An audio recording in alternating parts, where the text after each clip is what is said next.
They literally cut my food stamp card off. Zero balance. They took everything. I was just at Myers to get some groceries. I had a cart full of groceries, over $600 worth of crap. I went to go slide my card. It's gone. It is all gone. They aren't paying my rent this month. I don't get my disability or my kids' disability in the first.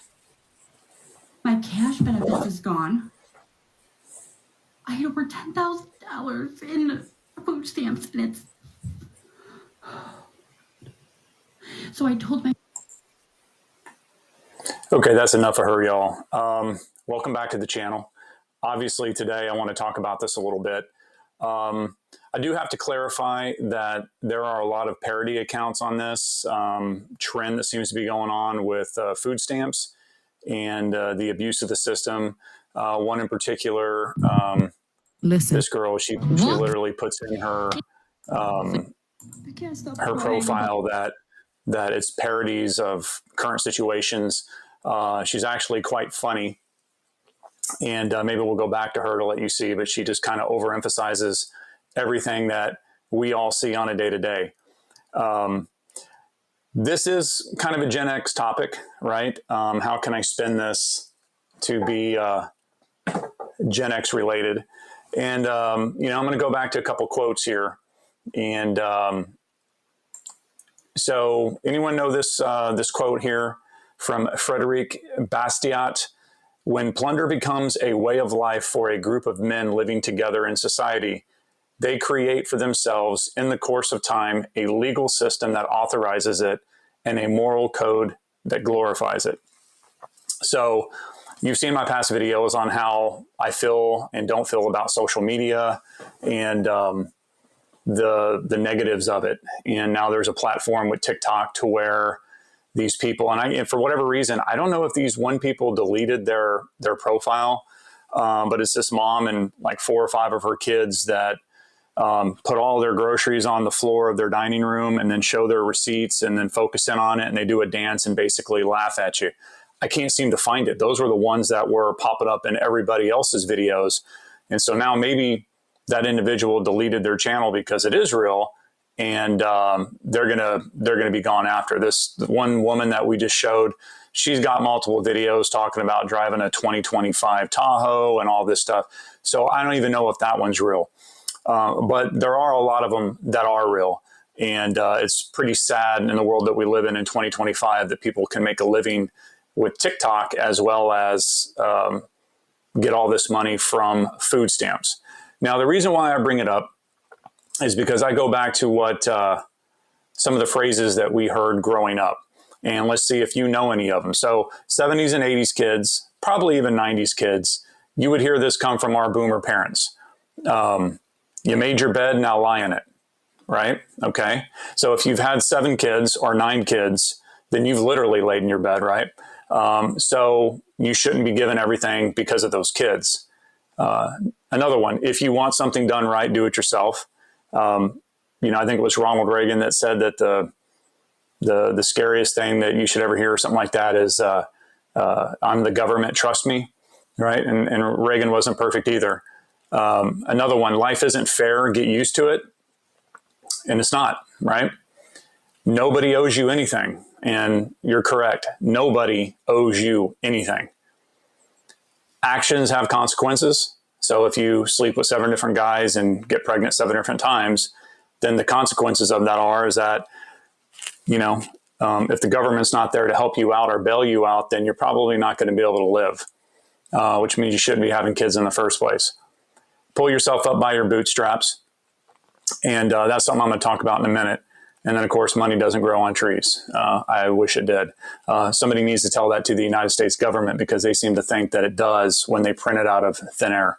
So I wanted to talk about that because I've been seeing these videos, and I watch other videos where they critique it, and they'll show multiple compilations like I've done before on certain things. But it's getting a little bit crazy. You're seeing it all in the news right now with Doge and Elon looking into government programs and our government efficiency.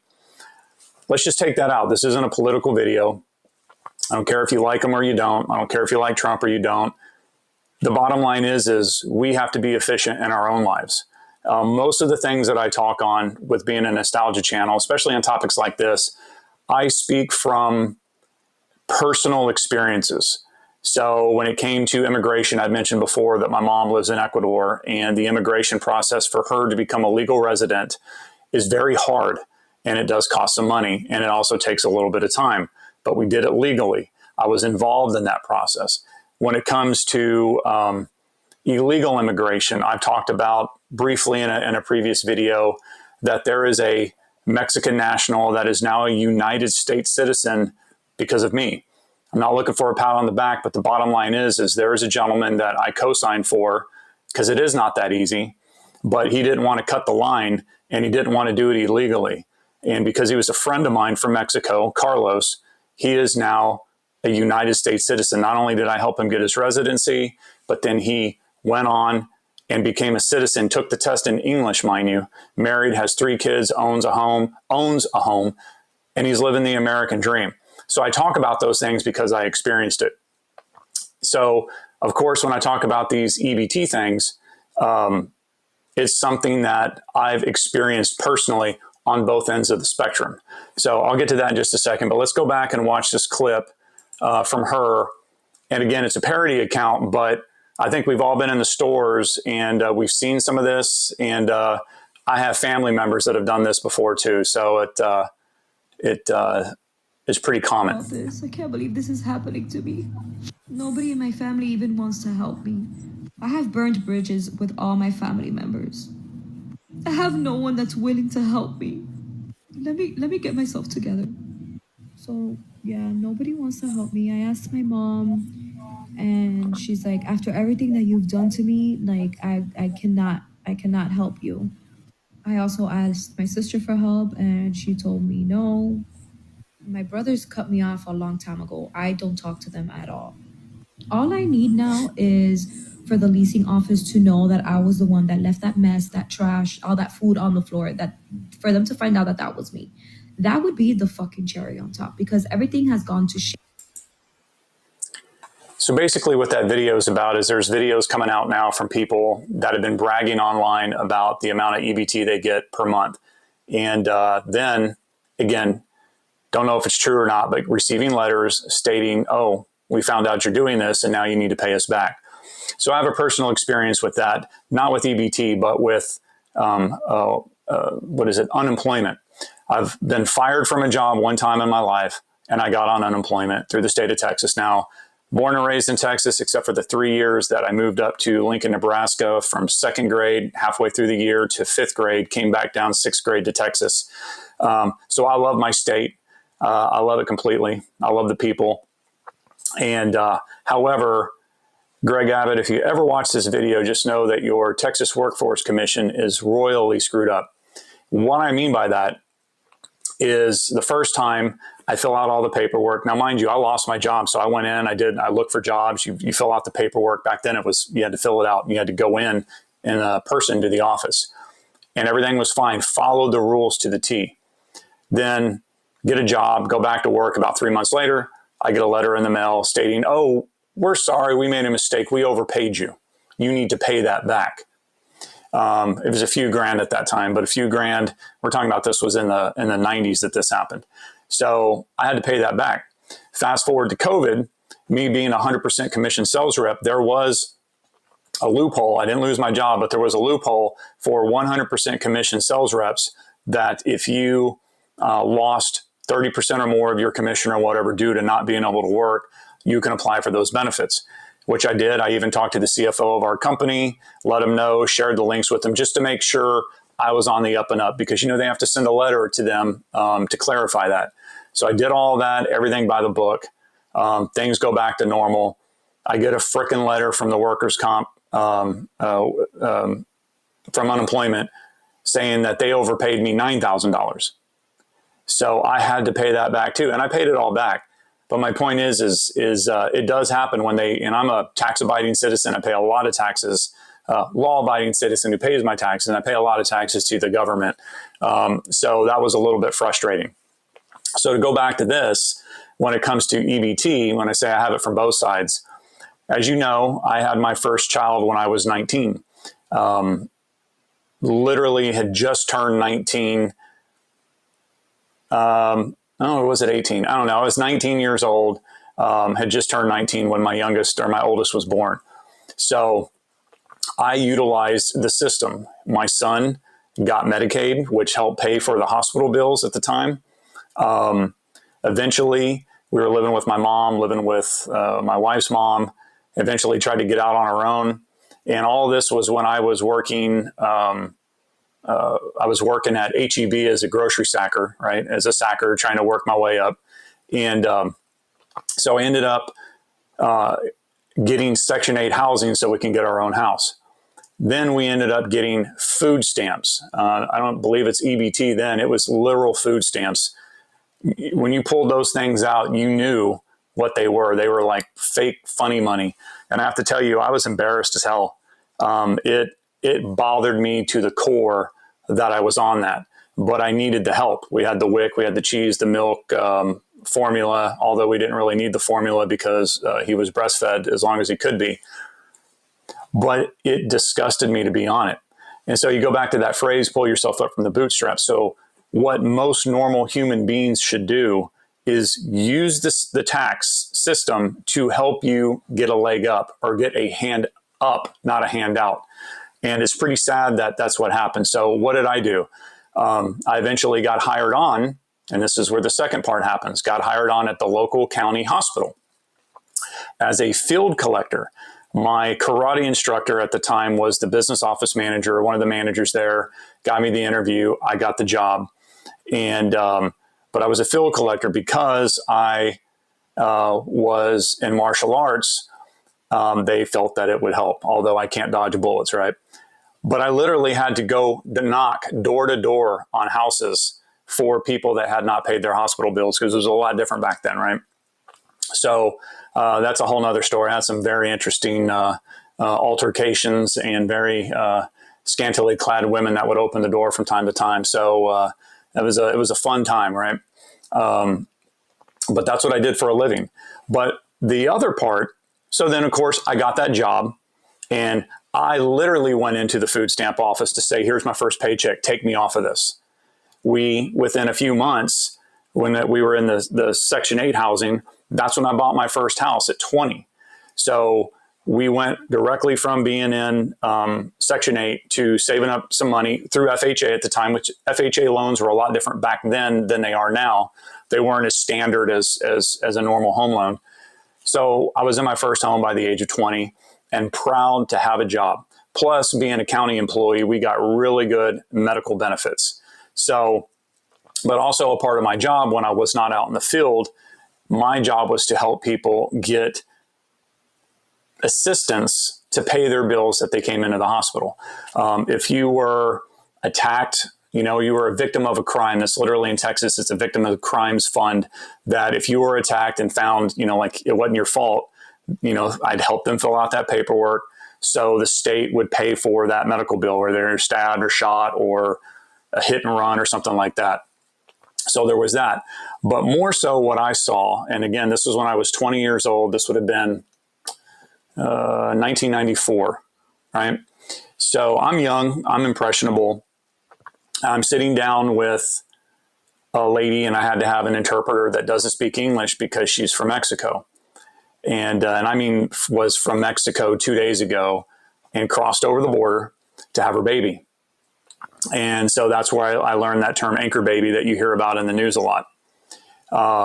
Didn't quite understand it. We had a DHS guy that officed right across the hall, had a Department of Human Services, literally had him in office inside the hospital. He would come over, fill out all the paperwork, and get the mom and the baby Medicaid. So their hospital bill was paid for, and future hospital bills were paid for because of that. Some of you might think that's fine. Okay, whatever. I'm not here to debate that with you. But then I would get, Jane Doe in there, an American. And mind you, we are in Texas. So when I say an American, that includes black, white, Latinos, anybody that's American. We're a melting pot. It's not you may be an ethnicity, but nationality, we're Americans. So Americans would come and sit at my desk. And I specifically remember one woman worked at Taco Bell. And whatever the minimum wage back then was very low. Of course, back then, your money went a lot farther. But I specifically remember trying to do the same for her. This was the first time, mind you. She made $85 a month too much to qualify for Medicaid for her child and for herself. Mind you, she was born and raised in that town and I think was in her early 20s. So she had paid her fair share of taxes. So I didn't quite understand why I had to refuse this American and the person that's not from this country got full benefits. So it's been going on for decades. I have a family member that her mom taught her how to abuse the system from being a child. And now herself, 2 years, it's a year older than me, I think, is abusing the system herself. A 51-year-old that has never worked a job and gets all of her money from the government. And I'm pretty sure taught her kids to do the same thing. So it is not a nationality or an ethnicity thing when it comes to, who deserves it or not. If you've paid your taxes, those are what the systems are in place for. And it just frustrates me to see logical-minded people my age, people Gen X that grew up with personal responsibility, split on this. I like to put out videos that keep us united, to fall back on those things that we remember as kids. And that's why I read those quotes. Pretty sure those were all quotes that we were told from our boomer parents or even from our grandparents when we were children. And most of us went out and we lived our life that way. Again, I'm not proud that I had to get on government assistance, but I was on it for less than 6 months and I used it as a motivation to get me off of it. And it bothered me. It still bothers me to this day. The fact that I'm even admitting it on camera to put it out on the internet, it is what it is. But I say it because I'm not just talking out of the side of my ass because I saw some talking points or I've seen CNN or MSNBC or Fox News and TikTok now and all these people going back and forth at each other. I have personally lived it and experienced it, not only from receiving it, but also having to deny Americans assistance into the programs that they had been putting into since the day they started working. So in my opinion, if these people are real about doing this, I hope they get caught and I hope it gets taken away. Apparently there's a new order or whatever where you have to work, and what's sad is, it's always down to the kids, and that's how they pull on the heartstrings of people is, well, what about the kids? You're right. I wish I can find a way to help the kids. Unfortunately, I think we've all been in the store where the nails are done, the hair is done. They roll up in a Mercedes, 2 baskets full of, hey, if it was meat and dairy and vegetables and all this type of stuff, it's instead it's in my area of Texas, it's Big Red, it's Mountain Dew, it's Cheetos, hot Cheetos, ding dongs, just everything bad that you can possibly think of that's in their basket. So if they're still going to get it, if they can't buy cigarettes or alcohol, you think they would be able to fix something in the system that took away junk food.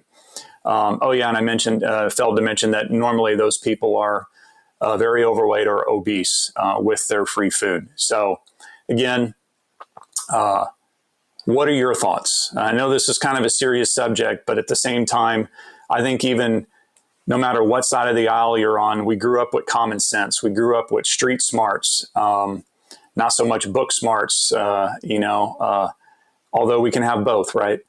But the bottom line is common sense tells you that it's not right. But because it's been going on so long, how do you fix it without hurting people? Because that's what's going to have to happen. As bad as it sounds, you can't keep doing that. You would not allow anybody to go from your personal bank account and do the things that these individuals are doing to us as a nation through our tax system. So drop a comment below. Let me know your thoughts. Again, I will state this because I've read it in other comments. Yes, there are more white people on food stamps and welfare than any other person in the country, simply because there's more white people in the country. But I always see that comment as if they spin this as some form of a racist comment because you seem to be pushing it on a certain. I'm a white person, and yes, there are more white people that are on welfare than anybody else. But it's because there are more white people in the country than anybody else, right? So makes sense. So with that said, like the video if you like it, dislike it. I don't really care. It is what it is. It's what needed to be said. And, with that said, thank you. Consider subscribing to the channel if you still like me. And we'll see you on the next video.